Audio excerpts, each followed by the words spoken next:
আসসালামু আলাইকুম।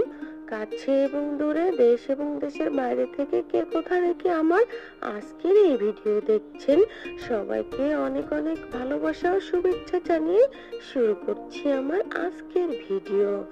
তো ভিডিওতে দেখতে পাচ্ছেন কতটা লোভনীয় আর কতটা সুস্বাদু একটি পাকোড়া রেসিপি। এই পাকোড়াটা আমি শুধুমাত্র পাতাকপি দিয়েই তৈরি করেছি। তো এই বাঁধাকপি দিয়ে যে কতটা সহজে, কতটা কম সময়ে মুচমুচে বাঁধাকপির পাকোড়া তৈরি করা যায়, সেই রেসিপিটি আজকে আপনাদের সঙ্গে শেয়ার করব। প্রথমে দেখতে পাচ্ছেন আমি বাঁধাকপিগুলো খুব সুন্দর করে মিহি করে কেটে নিয়েছি। আর এখন এর ভিতরে কিছু লবণ দিয়ে এটাকে সুন্দর করে হাত দিয়ে চটকে চটকে এর থেকে পানিটা বের করে নিব। তো বন্ধুরা, এই যে দেখুন আমি কিন্তু বাঁধাকপির পানিটা সুন্দর করে বের করে নিয়েছি। আর এখন এটাকে চেপে চেপে পানিটা আলাদা করে নিব।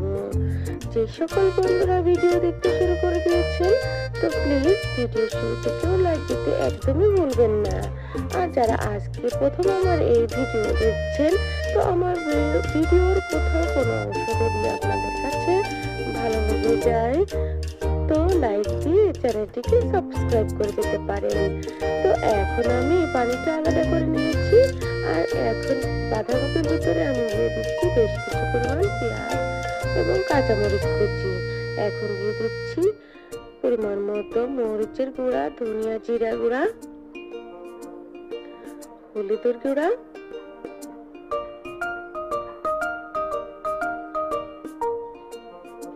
আর দিয়ে দেবো কালো গোলমরিচের গুঁড়া। যে কোনো পকোড়া রেসিপিতে কিন্তু কালো গোলমরিচের গুঁড়া সুস্বাদু করতে ব্যবহার করতে হয়।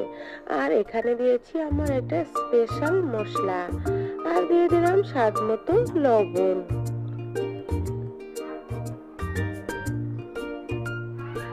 এখন আমি এর ভিতরে দিয়ে দেব কালো জিরা। কালো জিরাটাও কিন্তু পকোড়া দিলে টেস্টটা পুরো করে বেড়ে যায়। আর এখন দিয়ে দিচ্ছি সামান্য কিছু টেস্টিং সল্ট।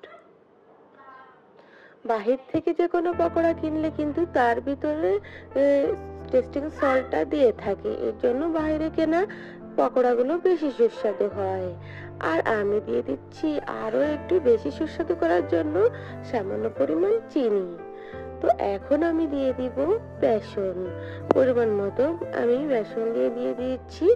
আর এখন আমি এই পাকোড়াটাকে মুচমুচে করার জন্য আর অনেক বেশি ক্রিস্পি যাতে হয়, তার জন্য এখানে কর্নফ্লাওয়ার ব্যবহার করব।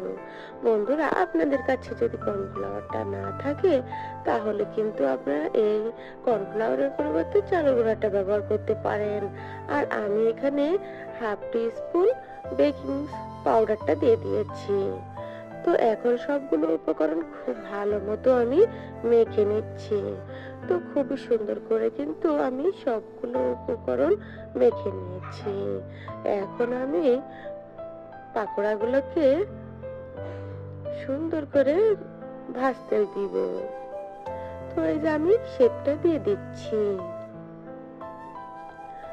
দেখুন কত সুন্দর পাকোড়া শেপ দিয়েছি। এখন আমি এক একটি করে গরম তেলের ভিতরে ছেড়ে দিয়ে এগুলোকে কিছু সময় ধরে ভেজে নেব। তো এই পর্যায়ে আসার পরে যে সকল বন্ধুরা এখনো আমার ভিডিওতে লাইক দেননি, তো প্লিজ ভিডিওতে লাইক দিয়ে ভিডিওর বাকি অংশ কন্টিনিউ করুন। তো এখন আমি এই পাকোড়াগুলোকে উল্টে উল্টে আবার এপিট ওপিট করে খুব সুন্দর করে ভেজে নিব। তো বন্ধুরা, এটা কিন্তু মিডিয়াম টু লো আঁচে করতে হবে। বেশি আঁচে দিলে কিন্তু পুড়ে যাওয়ার সম্ভাবনা থাকবে। তো একটু সময় নিয়ে কিন্তু ভাজতে হবে, তাহলে কিন্তু পাকোড়াগুলো অনেক বেশি ক্রিস্পি এবং অনেক বেশি সুস্বাদু হবে।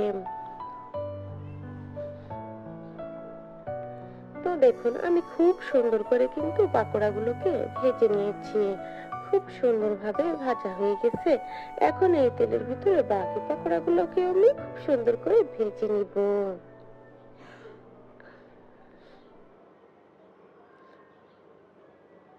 তো ফাইনালি আমার পাকোড়াগুলো কিন্তু ভাজা হয়ে গেছে।